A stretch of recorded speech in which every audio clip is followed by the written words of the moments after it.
गोनू झा का एक लौंगोटिया यार था, वह उनके दुख सुख का साथी था। उससे कभी मनमुटाव भी नहीं हुआ था। एक दिन उसने गोनू झा से कहा, मीत, सभी लोग तुम्हारा लोहा मानते हैं। तुम कैसे किसी दोस्त को दुश्मन, दुश्मन को दोस्त, मूर्ख को विद्वान, साधु को ठग और बेईमान को ईमानदार सिद्ध कर देते हो, यह बात मेरी समझ में नहीं आती। गोनू झा ने सहज भाव से कहा, मैं किसी को एक नज़र में ही पहचान जाता हूँ कि आदमी अच्छा है या बुरा। तदनुसार उस पर मेरी धारणा बदमूल होती है। उसी के स्वभावानुसार मैं निर्णय लेता हूँ। अगर कोई परिस्थितिवश झूठा अथवा बेईमान बन भी जाता है जबकि उसका चरित्र वैसा नहीं होता, तो मैं उसे सुधरने का अवसर देता हूँ। उसी प्रकार कोई मक्कार अगर पाखंडी महान बना रहता है तो मैं उसे उद्घाटित करके ही दम लेता हूँ। उसने उत्सुकता से पूछा, मेरे बारे में तुम्हारी क्या धारणा है? गोनू झा ने अनमने भाव से कहा, तुम तो अजीत दोस्त हो, इसलिए तुम्हारे बारे में क्या धारणा बनानी है? उसने जोर देते हुए कहा, फिर भी। गोनू झा ने चिंता प्रकट करते हुए कहा, तब मुझे शंका हो रही है कि हमारी दोस्ती दुश्मनी में न बदल जाए। ना ना, इतने दिनों की यारी और तुमसे दुश्मनी। तो ठीक है, मैं सोच रहा हूँ। गोनू झा ने सहजता से कहा। वह दोस्त अक्सर गोनू झा से यही प्रश्न कर देता और गोनू झा यह कहकर टाल देते, मैं अपने कामों में लगा हूँ, समय आने पर बता दूंगा। तब तक तुम मुझे मिट्टी के 1000 सिक्के दे सकते हो। अभी 500 ही चाहिए और शेष बाद में दे देना। मित्र ने पहले तो बात टालनी चाहिए, किंतु काम कोई बड़ा नहीं था और गोनू झा जैसा परम मित्र, जो न जाने कैसा कैसा स्वांग भरता रहता है, इसलिए उसने हामी भर दी। मित्र शीघ्र ही 500 सिक्के देने आ गया। गोनू झा ने चौंकते हुए कहा, मीत, तुम भी सब दिन नालायक ही रहे, इतने सिक्के दे रहे हो तो आकर्षक बटुए में दो। वह यह भी मान गया। गोनू झा ने कुछ दिनों के लिए शेष सिक्कों का तगादा छोड़ दिया।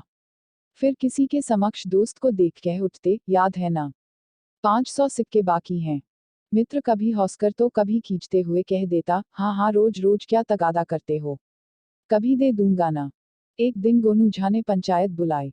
गणमान्य लोग उपस्थित हुए। गोनू झा ने अपनी फरियाद की, यह मेरा लौंगोटिया यार है, इसने शीघ्र लौटाने की शर्त पर 6 महीने पूर्व मुझसे 1000 सिक्के लिए। 500 तो शीघ्र ही लौटा दिए और शेष से मुकर रहा है।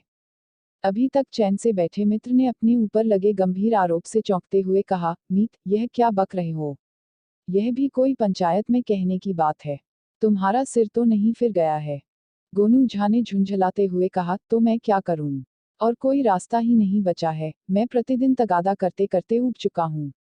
और उपस्थित लोगों की ओर मुखातिब होते हुए कहा, भाई बंधुओं, आप लोग जानते ही हैं कि इससे जब जब मेरी मुलाकात हुई तब तब मैं तगादा करता रहा हूं। यह सुनकर कुछ लोग मौन रहे और कुछ ने हाँ में हाँ मिलाकर समर्थन किया। फिर तो वह दोस्त गोनू झा को बेईमान, ठग, धूर्त इत्यादि अपशब्दों से विभूषित करने लगा और विस्मित होते हुए पूछा, कब मैंने तुमसे सिक्के लिए और कब लौटाए भी?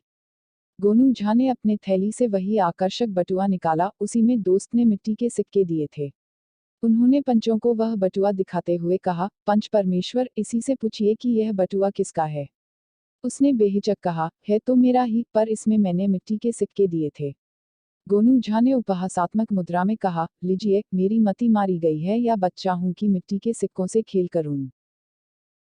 उनका समर्थन करते हुए सरपंच ने कहा, गोनू जी ठीक कहते हैं, भला यह मिट्टी के सिक्के लेकर क्या करेंगे? इसलिए यथाशीघ्र इन्हें शेष सिक्के वापस कर दें, अन्यथा सूद समेत लौटाने पड़ेंगे। क्षुब्ध और क्रुद्ध होने के बावजूद उसे सिक्के वापस करने पड़े। बदनामी और बेइज्जती हुई, सो अलग। उस दिन से वह गोनू झा का मुंह नहीं देखना चाहता था।